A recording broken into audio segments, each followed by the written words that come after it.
Bonjour tout le monde. On va lancer les festivités. Dans l'ordre, on aura le mot d'accueil de l'université, représenté par Marc Audin, vice-président. Ensuite, on aura le mot d'accueil de la SFR Innovax et Daniel Bernard qui la dirige. Il va nous dire en quelques mots ce que c'est. Et après, je reprendrai la parole. Marc Audin. Merci.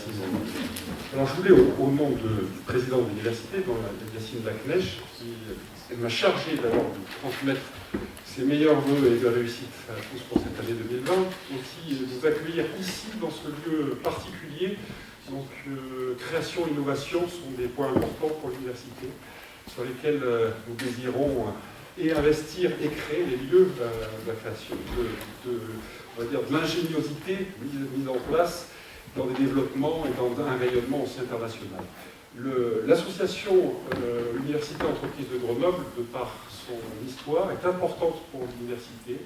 Elle est importante parce qu'elle est à la jonction, au croisement de deux espaces qui, pas toujours se rencontrent, mais qui là sont source et d'idées et on va dire de direction sur pas mal de thématiques. Et je pense que c'est bien d'affirmer et de dire que l'université a besoin d'organes comme ceci pour faire l'interface. Voilà, donc je suis très heureux de vous accueillir ici et je vous souhaite une bonne réunion. Merci beaucoup, Marc. Daniel. Bien, bonjour. Donc Daniel Héréna, je suis professeur d'économie à l'Université de Grenoble-Alpes et moi aussi je suis heureux de vous accueillir ici au titre notamment d'un acteur de cette maison de la création et de l'innovation, à savoir une fédération de recherche que Malek connaît très bien, puisqu'il a été pendant très longtemps le représentant de son laboratoire au sein de notre conseil scientifique, donc une fédération de recherche, innovation, connaissance et société qui regroupe à l'heure actuelle 18 laboratoires de Grenoble-INP, de l'UGA, mais en fait non, en fait excusez-moi, de l'établissement expérimental UGA. Voilà, donc ça sera plus simple et ça nous a beaucoup facilité les choses, notamment au niveau des logos et des logos dans les supports de présentation, mais on espère naturellement que ça ira beaucoup plus loin.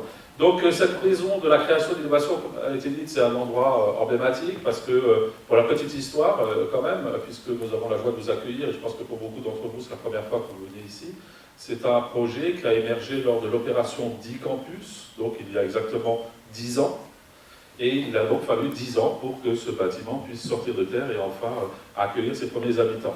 Comme quoi, dans le bâtiment, il faut avoir une vision de long terme dans les projets. Donc, la Fédération de recherche Innovax est un acteur important de cette massif. Quelques mots, et puis après, je vous laisserai à vos débats. Il s'agit donc d'une fédération de recherche qui regroupe des laboratoires aussi bien en sciences humaines et sociales, comme le droit, l'économie, la gestion, la psychologie, mais également des laboratoires des sciences pour l'ingénieur, comme le GESCOP, le G2E Lab, le LIG, etc.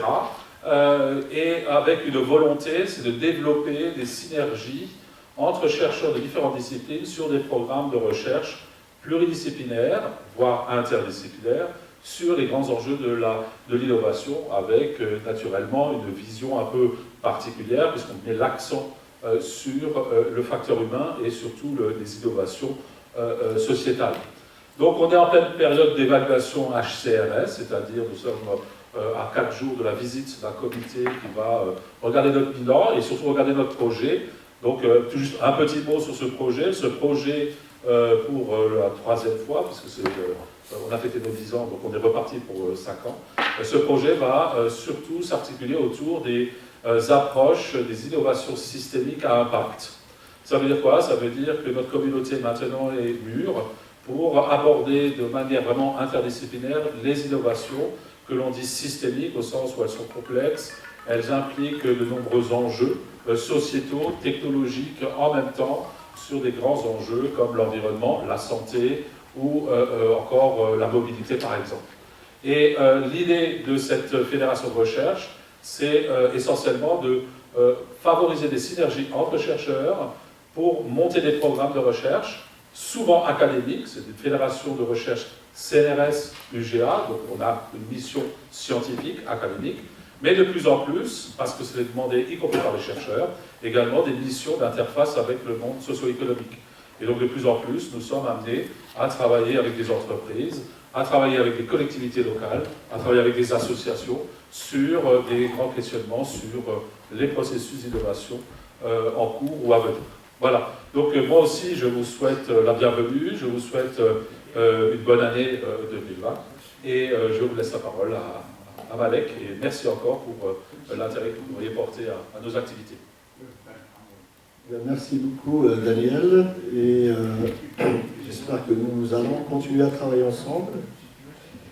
Alors, je commence par adresser les remerciements d'Alliance à l'Université, la Massy et à Innovax qui nous accueillent ici aujourd'hui.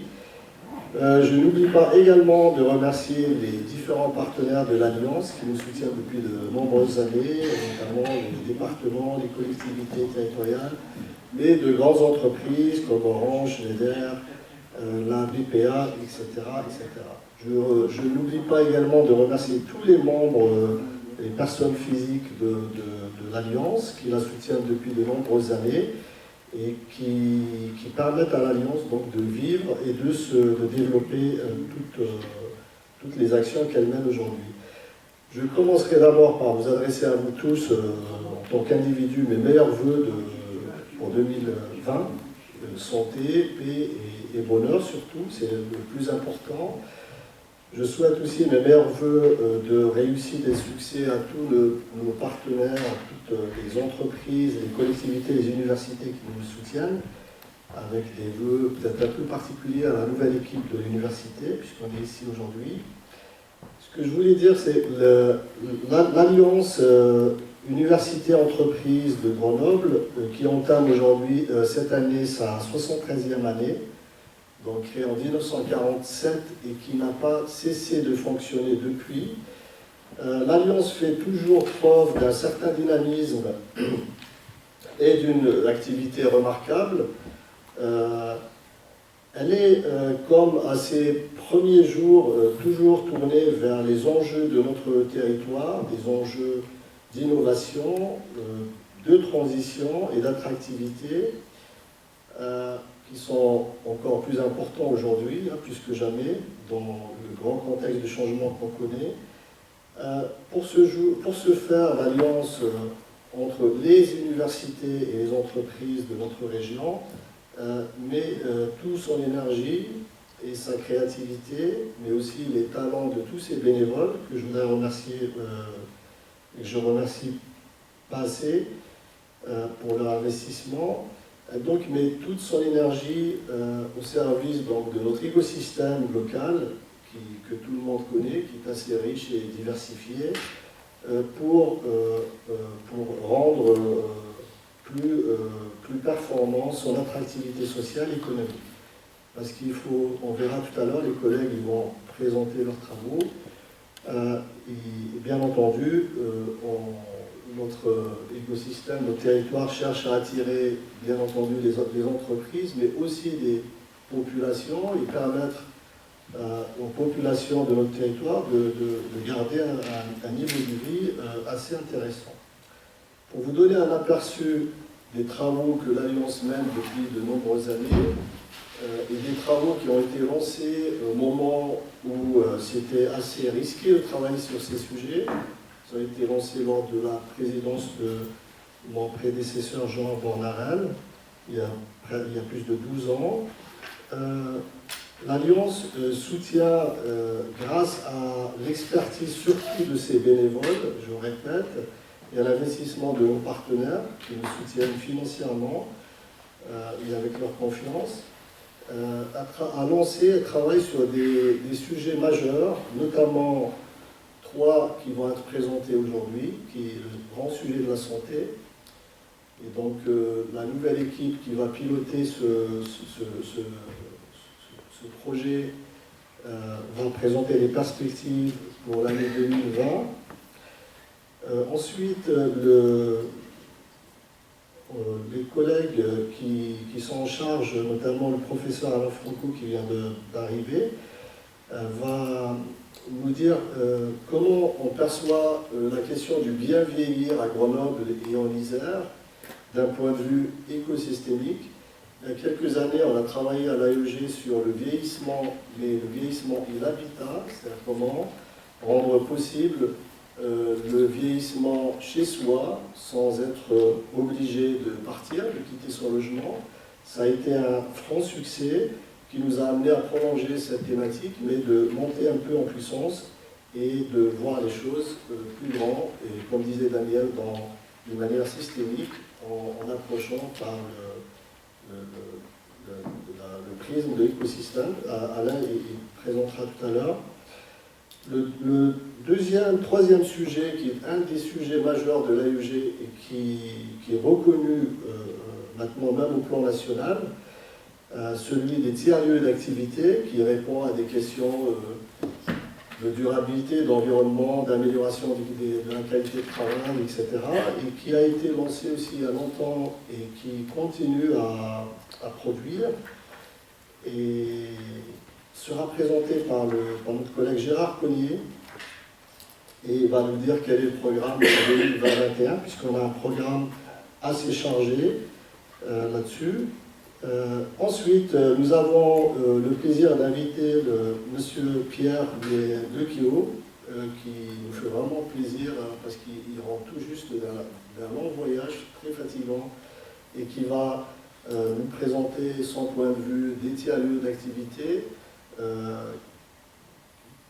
qui sont plutôt des makerspace, comme il me l'a expliqué tout à l'heure au téléphone. C'est une des typologies des tiers-lieux d'activité que nous avons aussi identifié à l'AEG. C'est des tiers-lieux d'activité de type plutôt associatif, ouvert, d'accès gratuit, et qui participent bien sûr au développement des territoires urbains, périurbains. Ensuite, si vous le souhaitez, nous avons réservé un temps d'échange, des questions-réponses sur l'ensemble de ces questions. Et avant d'aller boire un coup, je pense que tout le monde, comme moi, est venu plutôt pour le pot de l'amitié, et non pas pour tous les discours qu'on va avoir. Je voulais vous dire aussi qu'à l'AEG, on a aussi deux autres thématiques qui sont inscrites dans notre programme d'action, qui sont la transition énergétique et la montagne, qui fonctionnent encore pas aussi bien que les trois que j'ai cités tout à l'heure, pour des raisons de ressources humaines, on manque de bénévoles et d'expertise là-dessus. Il y a quelques années, il y a 2 ans, je crois, ou 3 ans, on a essayé de lancer aussi un groupe de réflexion sur la digitalisation des compétences en entreprise. Le jour de notre événement, on a eu un franc succès, mais derrière aussi, on n'a pas pu développer davantage pour des raisons aussi de ressources humaines. Le message que je voudrais adresser, c'est venez à l'AEG si vous avez envie de développer vos réflexions et des activités qui sont peut-être risquées à développer ailleurs, puisqu'on travaille en amont, dans l'anticipation. L'AEG dispose de moyens quand même qui sont assez corrects au regard de ce qui se fait actuellement dans l'environnement du secteur associatif. Nous avons pas mal de contacts aussi et nous sommes très ouverts, bien sûr, à la discussion pour développer de nouveaux partenariats. Je fais mes meilleurs voeux cette fois-ci à l'Alliance. J'espère qu'elle continuera à travailler, à œuvrer comme ça avec succès. Et c'est une année importante pour l'Alliance puisque c'est la fin d'un mandat et il y aura un début de mandat au printemps prochain. Et j'ouvre aussi ici un appel à toutes les bonnes volontés qui voudraient intégrer la nouvelle équipe ou proposer un nouveau projet pour l'AEG. Seule condition, il faut être adhérent, bien sûr, et faire partie de l'AEG. Voilà, je vous remercie, je vous adresse mes sincères remerciements, et je remercie encore Marc Lodon de l'université et Daniel au nom de la NACI et d'Innovax.